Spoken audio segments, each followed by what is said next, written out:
Mas o povo não estava entendendo isso.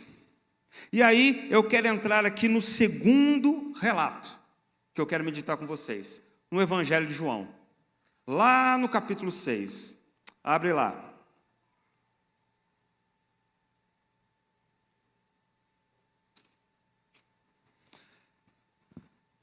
O capítulo 6 vai relatando lá a mesma coisa, o milagre, tal, alimentou o povo. Aí eu quero me atentar aqui ao final do capítulo 6, depois ampliar essa reflexão. Olha o que diz aqui no verso 14.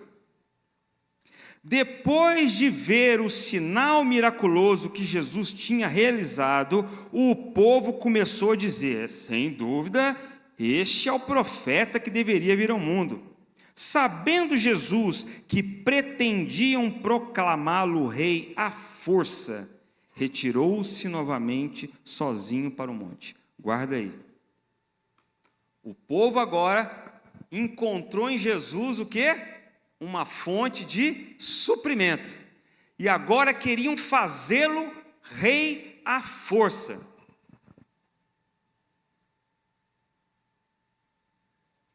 Rei do quê? Um rei para ser honrado? Um rei para ser senhor? Ou um rei por conveniência? Ou um rei dos seus interesses? Porque, olha, irmãos, aí é uma conjectura também, a Bíblia não diz isso, mas também é algo que não é muito difícil a gente concluir, que no meio dessa multidão que estava lá, rei, rei, rei, Jesus é nosso rei, muitos desses foram os mesmos que estavam no pátio gritando: soltem Barrabás.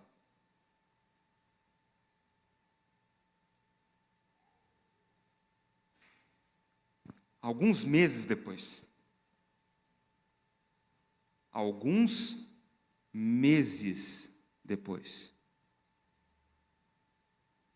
e às vezes, queridos,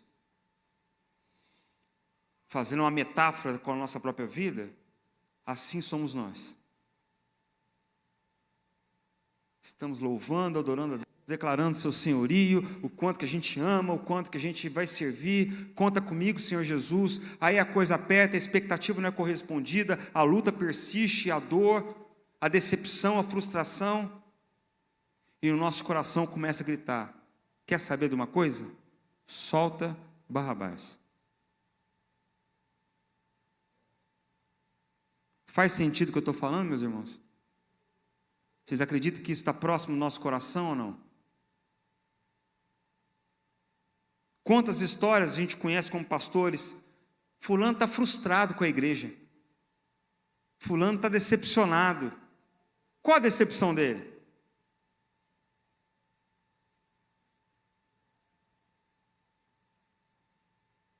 A gente conversava mais cedo, lembrando, refletindo sobre uma outra parábola interessante que Jesus, uma parábola que Jesus ensina, que também é profunda, que é a parábola do filho pródigo. A gente muito se atenta ao filho que saiu de casa. Mas nós temos que entender o contexto, com quem Jesus falava quando ele recitou aquela parábola. Estando Jesus no pátio, conversando com escribas e fariseus, ele começou a dizer: o reino de Deus é como, depois ele chega na parábola do filho pródigo. Ou seja, o filho que tinha mais relação com quem ele falava, não era o filho que tinha saído de casa, mas era o filho que estava em casa, o religioso. E este filho que estava em casa, a gente aprende na história, não é muito difícil perceber, que ele não foi diferente do filho que saiu, porque o filho que saiu, ele não se arrependeu, queridos, ele não se arrependeu quando ele chegou nos porcos. Ele foi lá, foi gastando todo o recurso, foi para os cabaré, gastou tudo, acabou. Aí ele chegou lá para arrumar emprego, para ver se conseguia suprir o recurso. Não conseguiu. Aí diz, ele ficou com inveja do porco. Falei: não, se eu pudesse ter essas vagens de alfarrobeira para comer. Aí que diz o texto, ele lembrou do pai? Não, ele lembrou do quê? Da casa do pai. Na casa do meu pai eu tenho comida. Aí preparou o discurso, emocionado. Vou ganhar o coração do velho. Vou chegar lá: pai, não sou digno de ser chamado seu filho. Faça-me como um dos seus servos. E voltou para casa. Arrependido? Não. Não estava arrependido, ele queria comida. E voltou para casa. E aí, o texto diz que o pai vai ao encontro do filho. É aí que começa a cura dele. Porque ele começou a falar o discurso: pai, não sou digno. Você chama... Silêncio. Por favor, tragam roupas novas, coloquem sandália nos seus pés e um anel no seu dedo. E aí, o irmão, somos nós, queridos, a igreja, que estava em casa, era diferente do outro? Pô, trabalho que nem o quê? Um filho? Não. Trabalho que nem um escravo. E o senhor nunca me deu um cabrito para comer com meus amigos. Aí esse seu filho volta para casa e o senhor faz uma festa para ele. Nem mais irmão é, agora é o seu filho. E no final, queridos, era tudo por causa de um cabrito, comida, satisfação, desejo pessoal, egoísta. Não é diferente desse povo que seguia Jesus à medida que o barco andava. Ninguém estava preocupado com o sobrenatural, com a possibilidade de encontrar Deus através do Filho, mas porque encontraram em Jesus uma fonte de comida permanente.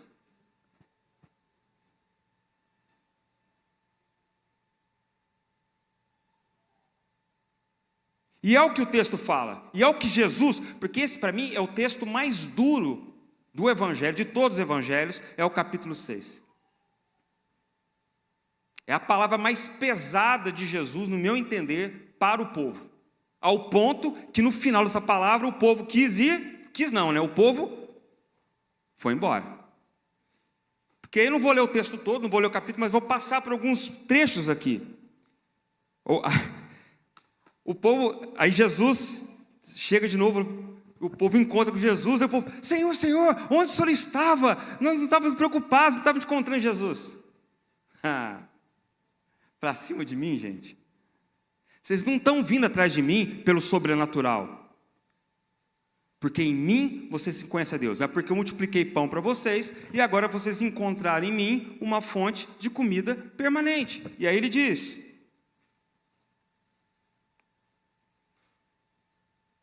Verso 26, a verdade é que vocês estão me procurando não porque viram sinais miraculosos, mas porque comeram os pães e ficaram satisfeitos. Não trabalhem pela comida que estraga, mas pela comida que permanece para a vida eterna, a qual o Filho do Homem lhes dará. Deus o Pai, nele colocou seu selo de aprovação.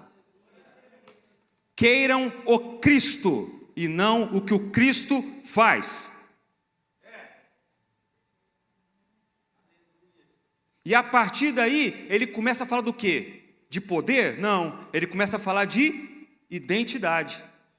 Ele começa a falar quem ele é e o que ele espera daqueles que com ele estão. É nesse texto que ele fala: quem não comer da carne do Filho do Homem e não beber do sangue do Filho do Homem, não tem parte comigo. E o povo, nossa, ele está falando de canibalismo, o que ele está falando? No texto o povo achando que ele fala, comer da carne, beber do sangue, que coisa esquisita. Mas do que Jesus está falando? De ter uma comunhão com o Cristo, com quem de fato Ele é. Quem não tem comunhão comigo, não tem parte com o eterno. Poderá comer do pão que eu multiplico, poderá sair da maca que eu curo, mas não terá parte comigo. Este mesmo ensino Ele fez para aqueles homens que desceram aquele paralítico. Os caras carregaram o amigo. Pensa que canseira. A gente não sabe se o cara era mais pesado, mas carregaram, chegaram lá, tinha uma multidão, não tinha como entrar, subiram. Aí escritor de novela, vou romantizar o negócio. Eles subiram no telhado, abriram um buraco. Já está mais para lá, o buraco não serviu, teve que ir lá, abrir outro, até encontrar. Porque é bem provável que possa ter acontecido. Abriu a palha lá, ixi, não é que não, peraí. Aí achou aquela canseira, aí desceram com a corda, desceram. Aí Jesus, parabéns, vocês têm fé, estou impressionado, seus pecados estão perdoados. Não, Jesus, você está de brincadeira comigo. Nós caminhamos chão, levantamos, abrimos buraco, descemos aqui, para você falar, seus pecados estão perdoados? Eu quero é comida, eu quero é meu desejo satisfeito, eu não quero saber de pecado perdoado. Mas para que vocês entendam que eu tenho autoridade para dar o que de fato você precisa, eu também te digo, levanta e anda. E o texto continua dizendo, verso 60, ao ouvirem isso, muitos dos seus discípulos disseram, dura é esta palavra, quem pode suportá-la? Sabendo em seu íntimo que os seus discípulos estavam se queixando do que ouviram, Jesus lhes disse, isso os escandaliza? O que acontecerá se vocês virem o Filho do Homem subir para onde antes estava? O Espírito da vida, a carne, não produz nada que proveita. As palavras que eu lhes disse são Espírito e vida, contudo alguns de vocês não creem. E prosseguiu, é por isso que eu lhes disse que ninguém pode vir a mim, a não ser que isso lhe seja dado pelo Pai. Daquela hora em diante, muitos dos seus discípulos voltaram atrás e deixaram de segui-lo. Jesus perguntou aos 12, vocês também não querem ir? E aí, mais uma vez, Deus usa o improvável, né? Nosso irmão Pedro, era o improvável e é aquele que na história foi o sempre usado para ser a voz do Espírito Santo. Não, Pedro, né, é uma situação, chega a ser cômico, né? Pensa numa mesma conversa, ele fala, tu és o Cristo, o Filho de Deus, minutos depois, arreda de mim, Satanás. A mesma conversa. Esse era o Pedro. Sensível à voz do Espírito, mas também sensível à voz dos demônios. É um cara sensível. E tinha que estar atento, porque senão dava mancada toda hora. Mas aqui, mais uma vez, um segredo eterno para a nossa vida, queridos, sai da boca de Pedro.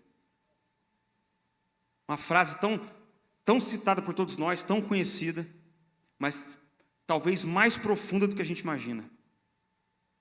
Ele não diz para onde nós iremos. Ele diz para quem nós iremos.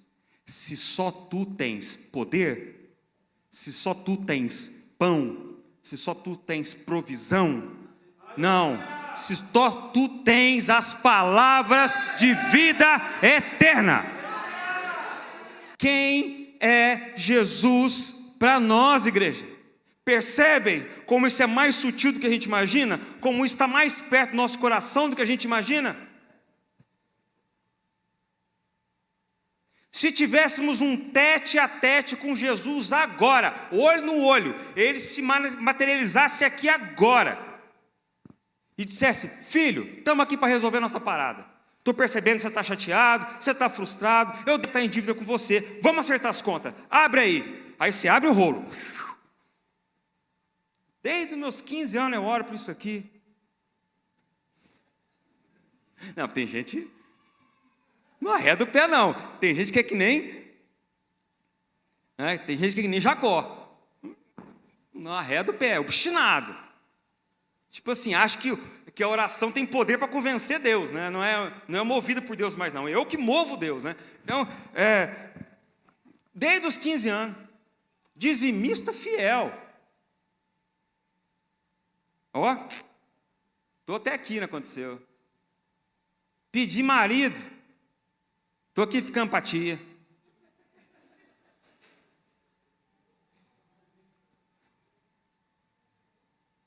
Sonhei com isso. Clamei por aquilo. E vai a lista. Tá, queridos? Estou aqui, licença poética, tá? Estou fazendo uma história aqui. E Jesus então, ok.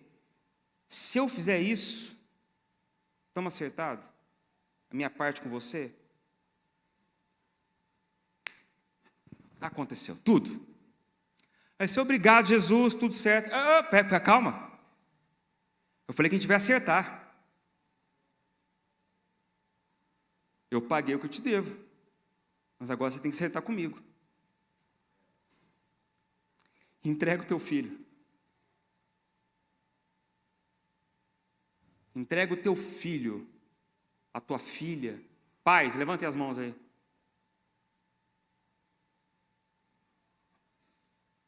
Entrega para ser imolado, para ser morto pelo assaltante, pelo traficante, pelo estuprador, pelo assassino, pelo ladrão, pelo corrupto, pelo violento, pelo mundo, para que esse mundo tenha a possibilidade de redenção. Só vai ser através do sangue agora do seu filho, que foi do meu, agora eu quero cobrar de volta, vai ser do seu. E aí nós estamos kit. Quem paga essa conta aqui? Quem se dispõe a pagar essa conta, levanta a mão. Nenhum de nós, queridos. Há uma canção. Algumas coisas que eu falo aqui, queridos, é o seguinte: eu não estou julgando a intenção, eu estou apenas olhando para a letra, para a declaração. Uma canção que ficou popular, famosa, aí os cantores talvez até tenham cantado aqui, como nós cantamos na igreja. E o refrão diz que o melhor de Deus ainda está. E eu era recém-convertido, eu ouvi essa canção, aquilo virava um reboliço no meu coração. Essa conta não fecha, esse negócio não está certo. Qual é o melhor de Deus para vir? O milagre que eu quero? A vitória? A prosperidade, a provisão? Toma posse, irmão. Ou o melhor de Deus por vir foi aquilo que aconteceu há 2025 anos atrás na cruz do Calvário. Quem é o Cristo para nós, queridos?